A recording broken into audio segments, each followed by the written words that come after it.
Okay, good morning, everyone, and welcome to this informational webinar for OPC's offshore wind solicitation. And before I start, I just want to introduce myself.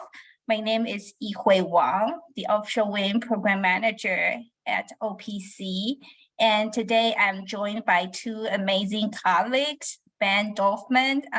He's our Sea Grant Fellow, and Holly Shan. She's our Administration and Finance Manager. Okay, so before we get started, just a quick note about logistics. Okay, this webinar is being recorded, and the slides and recording will be available on our solicitation webpage. And we will answer your questions at the end of this short presentation. And during the Q&A section, please use the chat box to type in your questions or use the raise hand function to be unmuted and avoid talking over others. And if you have any specific questions, please email our opc-offshorewind@resources.ca.gov email. Okay, yeah, and it would be great if you could kindly mute your microphones during this presentation. Okay, so to give you the overview of this webinar, and I will spend the first 15 to 20 minutes for a quick introduction, and then we will try to answer as many as questions in the end before noon. And for those of you who are not familiar with OPC, we are a cabinet-level state policy agency. We are not a regulatory agency. And OPC's mission is to ensure that California maintains healthy, resilient, and productive ocean and coastal ecosystems for the benefit of current and future generations. And in the field of offshore wind, OPC's primary role is to help ensure that the best available science informs the identification of appropriate areas for offshore wind development so that the state can meet the renewable energy goal while minimizing negative impact to marine life, habitats, fisheries, cultural resources, and coastal communities. And OPC also plays a role in convening and coordination with our state agency partners and external partners.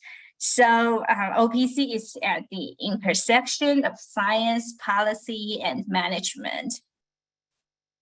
And you can find OPC's vision and goals in our 2020 to 2025 strategic plan on our website. And this request for proposal is meant to implement the objective 4.4 in our strategic plan, which is to guide sustainable renewable energy projects. So I believe many of you have read the RFP carefully. So as mentioned in the RFP, our primary goal of this project is to develop a comprehensive environmental monitoring guidance that can help us address and understand the potential local impact from individual wind farms and combined or cumulative impact from multiple wind farms. So our hope is that this guidance can provide the framework to monitor and evaluate the long-term impact of offshore wind projects in California. Just want to make it clear that this is not a project to conduct actual monitoring. So the main goal is to develop a guidance. So the maximum award amount is $450,000, and the guidance needs to be completed in 2 years after the project launches. And we extend the due date for proposal from July 3rd to July 31st. So hopefully it would give you more time to better prepare your proposal. And here is what we are looking for in an environmental monitoring guidance, okay? The guidance should cover the prioritized environmental monitoring questions and needs. And then you should provide specific design recommendations if feasible, and also the evaluation of data for permitting and policies, as well as protocols for data sharing, analysis, and interpretation. And to develop a guidance, a grantee will need guidance and direction from an advisory committee comprising of subject matter experts in different areas, ranging from oceanography processes, marine mammals, sea turtles, birds and bats, marine ecology and habitats, as well as fisheries. In addition, the grantee will closely work with key players in the offshore wind field, such as agencies, tribe, industry, and ENGO. And the grantee also will reach out to stakeholders and or public for their valuable feedback on the guidance. Okay, so the timeline, we released the RFP last Wednesday, and then the new deadline is the end of July. And we will form a review panel to evaluate proposals in August and December. And then we will select our grantee in mid to late September this year. And so if a suitable grantee is identified, the approximate start date would be this fall. And then the end date would be fall 2025. So regarding eligibility, so funds can be awarded to public agencies, public or private universities, nonprofits, private entities, and California Native American tribes.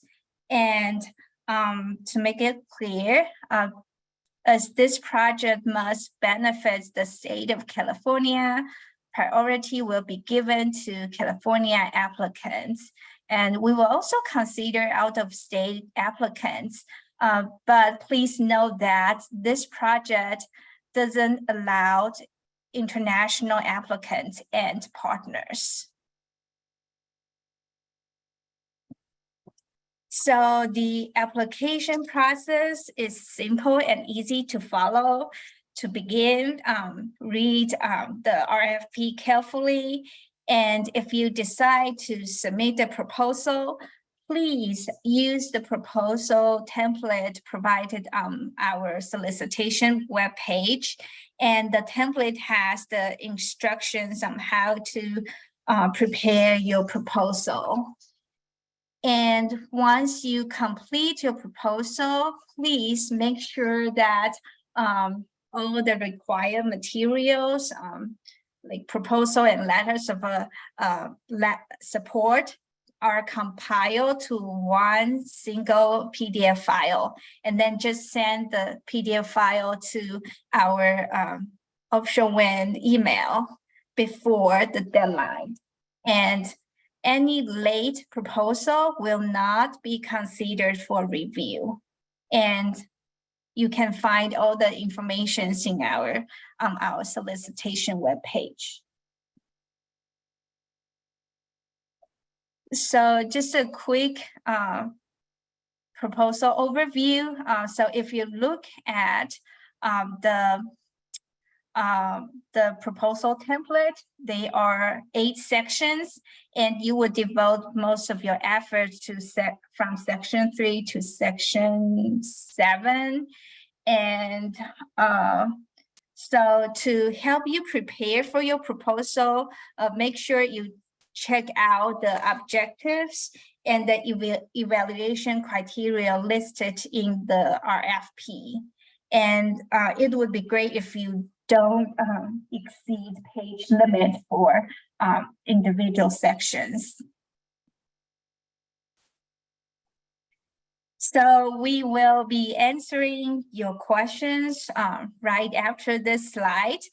For the next steps, we will be hosting a virtual office hour next Wednesday afternoon. So that for the office hour, we would just answer all your questions. So there would be no presentation next Wednesday. And you can also register that office hour from our solicitation webpage. Again, any specific questions, please email to us. And yeah, and we will be keeping track of frequently asked questions from emails, this webinar, or the office hours next week, and we will post them on our website. So if you happen to have any questions after the office hour next week, I'd suggest that you check out the frequently asked questions section before emailing us. Okay, so I'm going to stop sharing my screen, and yeah, we can have 45 minutes for Q&A. And you can either use the chat box or raise your hand, and we will do our best to answer your questions. And yeah, so that's so any questions about the solicitation?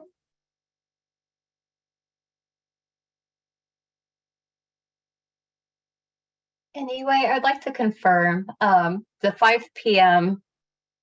Deadline. That's 5 p.m. Pacific Standard Time, correct? Yes, thank you for asking that. That's the 5 p.m. in Pacific time. And Hi, Ricky. Yeah, how are we supposed to raise our hand? I just saw, are we supposed to raise our hands or? Oh, if you look at the reaction button, click Okay. that, and then you can have a button called raise hands. Yeah, Great. Ricky. Great. So question is, if you could give a little more detail on the 2 latter tasks, which are facilitating a transparent process, and then the public outreach and engagement. And you had mentioned when you were giving your slides, you know, to facilitate input and available feedback from the guidance. So Sharon, can you explain more about what you mean, the scope of those 2 activities? Yeah, thanks. So to make sure this guidance is useful as possible. Like you said, we are hoping to incorporate inputs from different players.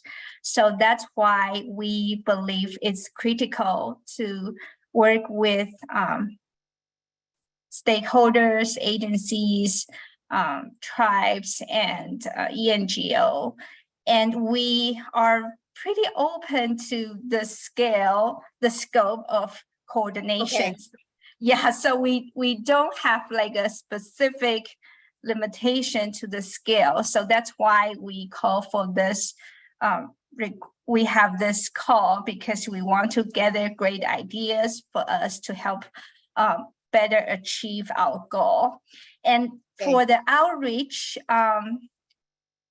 I think for the outreach is more like at the end, near the end of the development of the guidance, and then the grantee needs to make sure they collect feedback from the community. So it's not like the outreach is not the critical part in this project, I would say.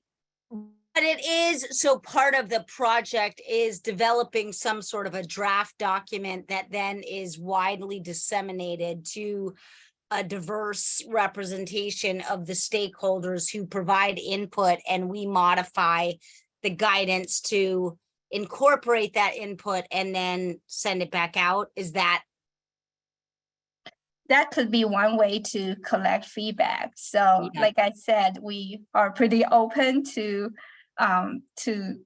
different ideas, how you're going to coordinate, how you're going to identify opportunities. It's really up to applicants. And then, yeah, we are relatively open to new ideas.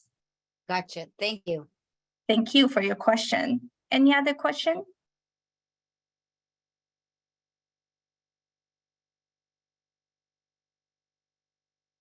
We do have a question in the chat, Yue. It's from Eric Miller, and it's just to confirm, do private entities include for-profit enterprises? I don't know if you want me to take that for you. Yeah, we'll probably have to double check with our legal department, but I believe we can include for-profit enterprises. You just can't profit off of the money that we're providing for this solicitation. So we can't use taxpayer dollars to make a profit for the company. Thank you so much, Holly. How can I see the chat box? To click chat on the bottom, it'll pull it up. One being from Naveed. Naveed, go ahead and ask your question.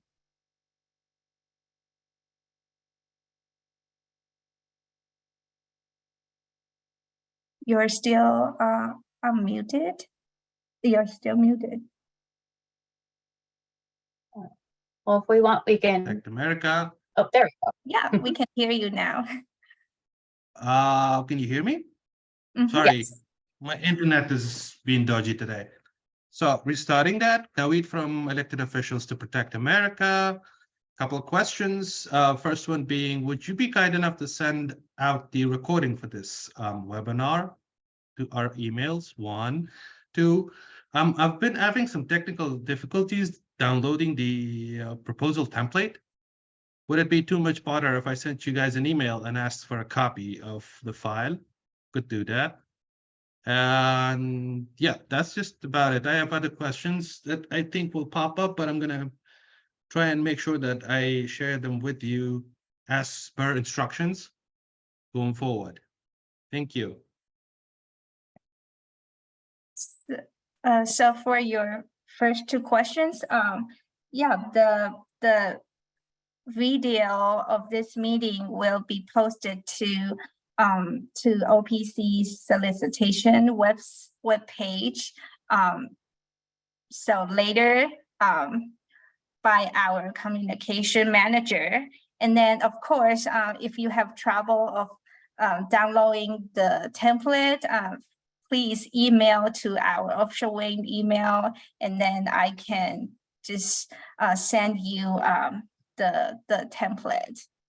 And could you remind me what's your last question?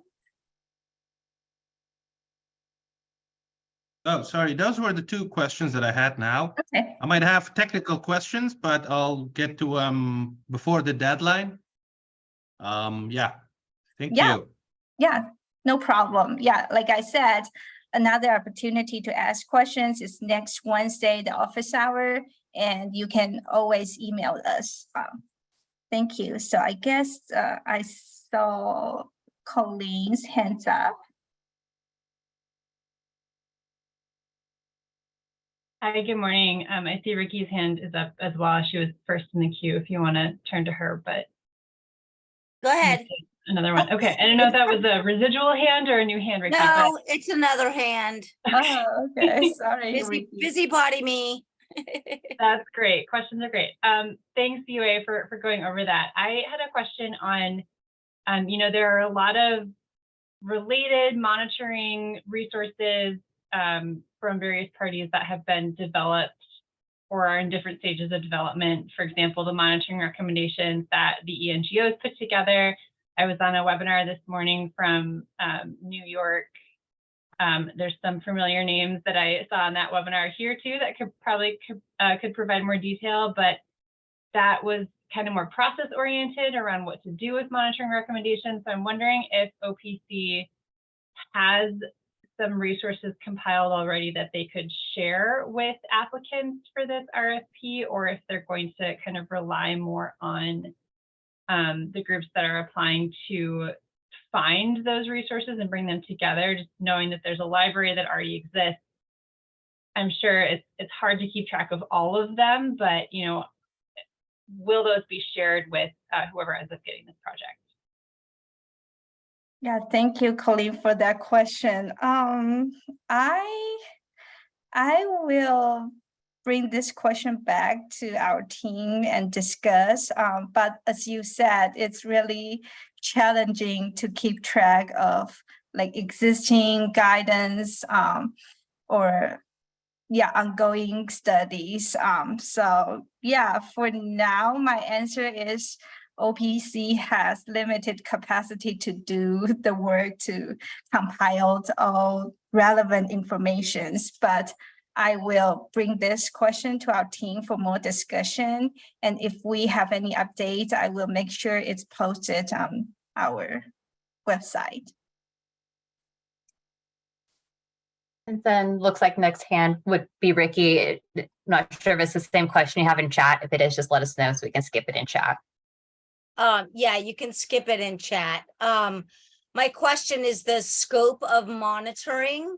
What sort of meaning is it focused primarily on marine and the actual kind of turbines and transport of traffic, associated with the turbines? Or are we also supposed to include monitoring guidance for infrastructure and transmission and nearshore habitats, which would be sort of soft sediment habitats and very, very different kind of monitoring and increasing the scope? That's a good question. I think we are looking for comprehensive. That means not just focus on project levels where offshore wind farms are located. So I think that's one of the limitations of existing guidances elsewhere, is that for those surveys customized to offshore wind development, they often focus on project levels. So we are really hoping to see like ideas and recommendations that can help us not just understand the local impact, but also the cumulative impact on a larger spatial scale. So my answer to your question is definitely not just limited to project levels. And we are hoping that you can provide survey design recommendations through different development phases that could include the baseline monitoring to the ongoing monitoring during the construction and operation phase. Right, but that's, I guess that I understand, but what I don't understand is the geographic scope. Like, are we going, up into several centimeters?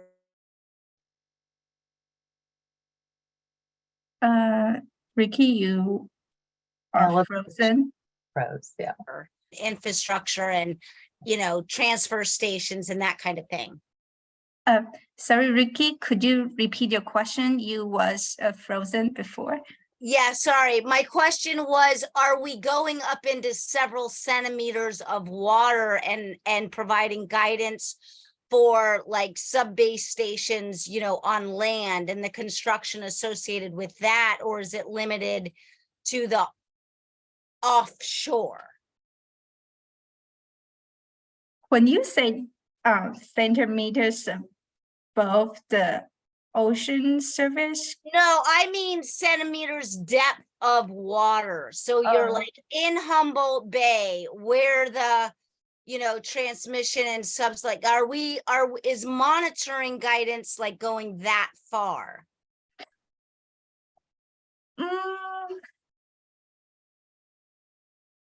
It could be.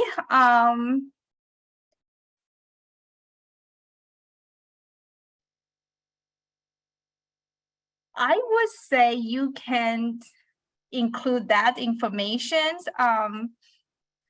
But for now, I'm not so sure if that would be like a good. I'm not so sure if that's like worth putting so much discussions on that. But yeah, like I said, we are open to different ideas, and then that can best fit our need. Thank you.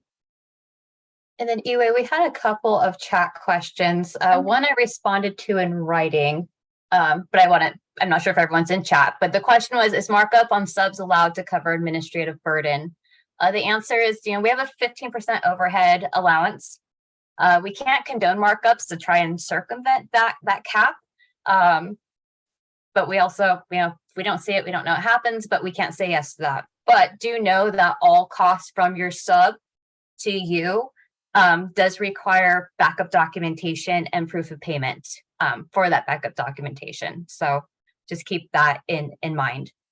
And then the second question in chat was, could the scope of the project include monitoring guidance for impacts from port development? Yeah, I think the impact on ports could be included, since ports, there are activities during port infrastructure construction, and that could play a role in marine environment and coastal environment. So definitely, to make it like a comprehensive guidance, that could be an element to be included. And then we have two hands and then another chat. We're going to go with the hands. The first one's going to be Sherry Hafer. Hi. Hi. Hi. I've been married to a fisherman for 35 years and been part of this offshore wind thing in Morro Bay since Alla Weinstein came to town, 2015. So I had an interesting conversation with Violet Sage. She's a Northern Shumash sanctuary leader. She's really interested in developing a monitoring project that incorporates some of the Shumash or whatever tribes in a 30-year or the life of the span of the wind farms monitoring project.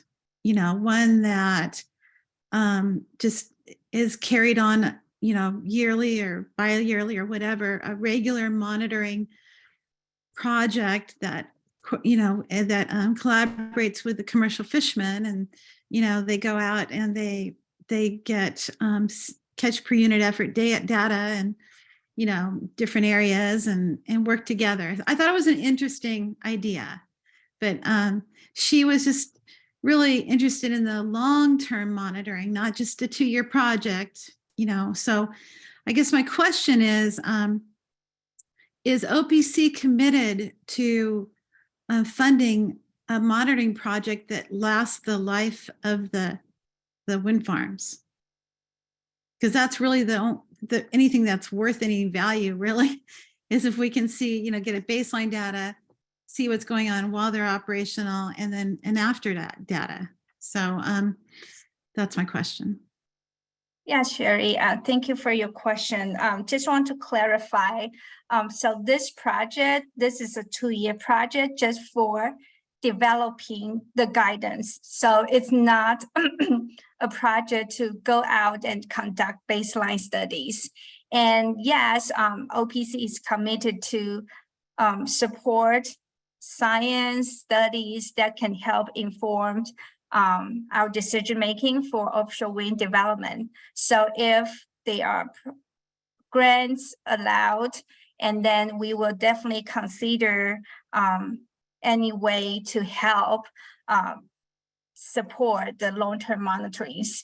And there are a lot of talks about long-term monitoring so far, but we haven't have a good idea about what's the clear path for that. But we are hoping this project could be a starting point for us to build a comprehensive monitoring program that can help us understand long-term impact of offshore wind.